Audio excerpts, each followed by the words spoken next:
cette petite vidéo pour vous présenter le matériel que je suis susceptible d'utiliser pour charger la Model S. Alors on va commencer par le câble main case, le câble main case qui a été fourni gratuitement par Tesla.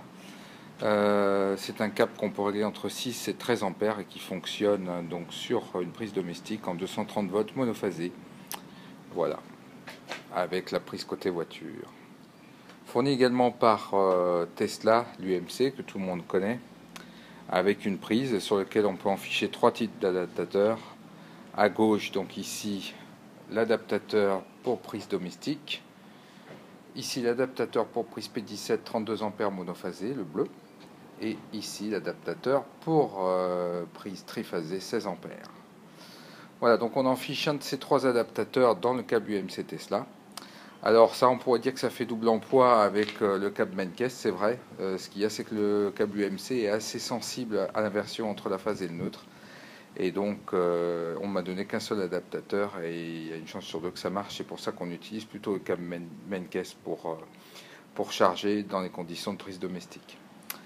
Voilà, alors là, la partie intéressante, ça va être sur l'adaptateur P17 32 ampères. Alors, fourni par Tesla d'office. J'ai fait faire un inverseur de phase 32 ampères en P17, donc mâle-femelle, pour contrer le problème que j'ai évoqué juste avant sur tous les types de prises. J'ai fait faire également 2 prolongateurs, 32 ampères, mâle-femelle.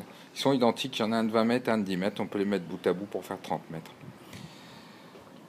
Et donc ici, eh bien, c'est des adaptateurs femelles 32 ampères, avec à gauche un câble P17 16 ampères qui va dans tous les campings, la prise de camping-car qu'on connaît bien.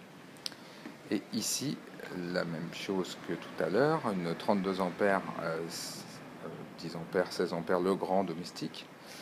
Donc si on a un problème d'inversion de phase sur une de ces 2 prises, eh bien à un moment on va intercaler l'inverseur de phase que j'ai mis ici et on retombera sur nos pieds. Voilà, alors, il y a quand même une chose, c'est que le câble UMC Tesla, quand on lui connecte un adaptateur 32 ampères bleu, bah, lui il considère qu'il peut prendre 32 ampères. Alors méfiance, tant qu'on est sur du 32 ampères, pas de problème. Mais quand au bout on a des prises 16 ampères ou 10 ampères, il faut absolument limiter la charge dans la voiture, sinon on a des problèmes.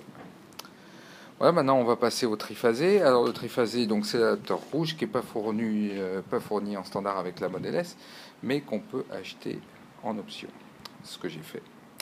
Voilà, donc on peut se brancher sur une 16 ampères triphasé avec le neutre. Et là, on voit qu'il y a un autre câble rouge, ici un adaptateur rouge avec 2 prises, une prise femelle 16 ampères et une prise mâle 32 ampères qu'on est susceptible de croiser. Et il y a une prise toute seule là que j'ai achetée également et qui permettra à terme de brancher un câble pour aller chercher du triphasé dans des installations qui ne sont pas équipées de prise P17 et c'est assez courant, voilà, en 16 ou en 32 ampères. Donc là pour l'instant j'ai pas l'équipement.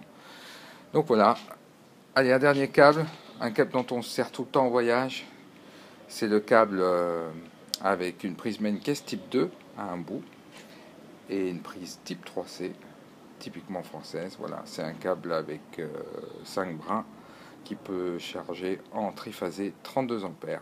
Voilà, donc normalement jusqu'à 100 km/h. Ce câble le plus rapide du kit, voilà, qu'on utilise en voyage.